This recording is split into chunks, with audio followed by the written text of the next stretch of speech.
On January 6, 1976, Mona Stafford, Louise Smith, and Elaine Thomas went to the Redwoods restaurant in Lancaster, Kentucky to celebrate Mona's 36th birthday.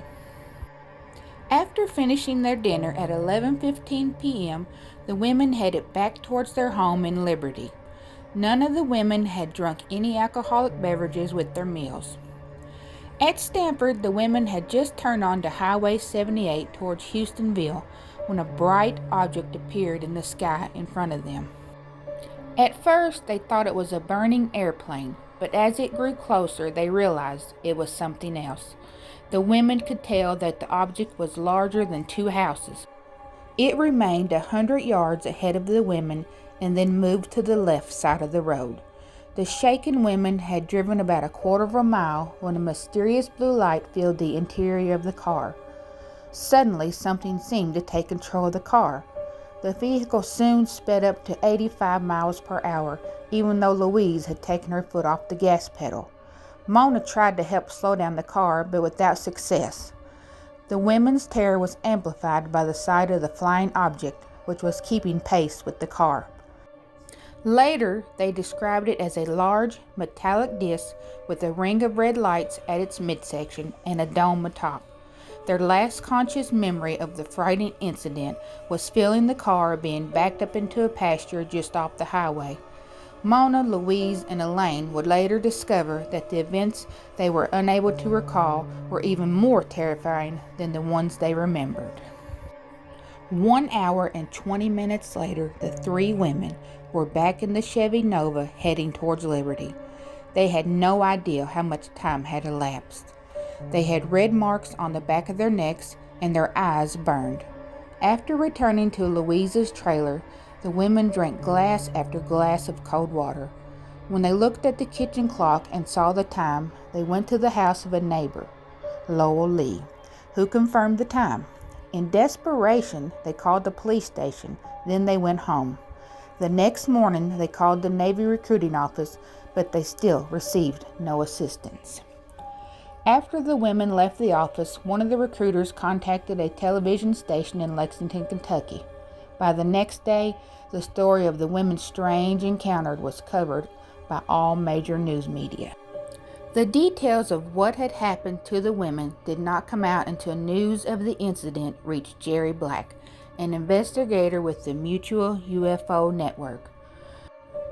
The three initially declined to be interviewed, but Black persevered.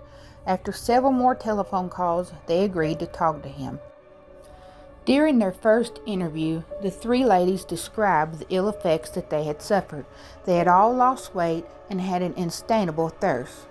Louise said that after the incident, her parakeet became frantic when she tried to pet it, and the car developed electrical problems. At the end of the interview, Black was convinced that these were sane women who had experienced something they could not explain.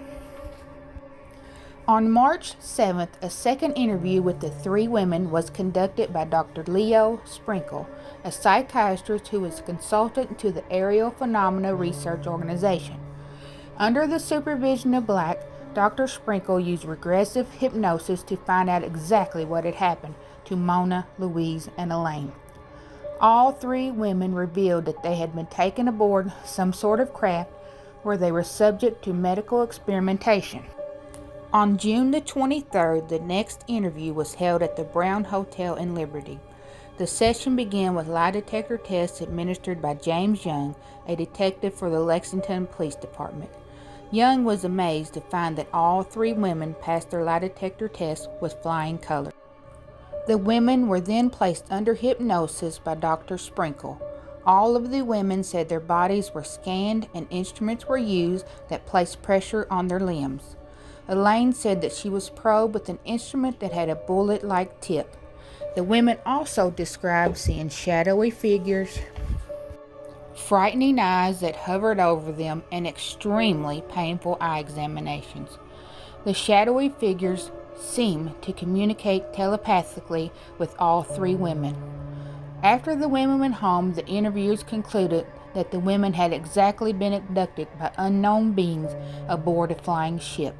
Supporting this theory were claims that other people in Casey and Lincoln counties had reported seeing a UFO on the same night that Mona, Louise, and Elaine had claimed to have been abducted.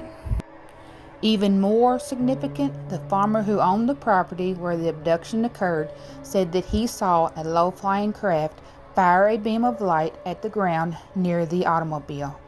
To this day, the Stanford incident is considered one of the best documented cases of alien abduction in UFO history. Until next time, let's see what's out there.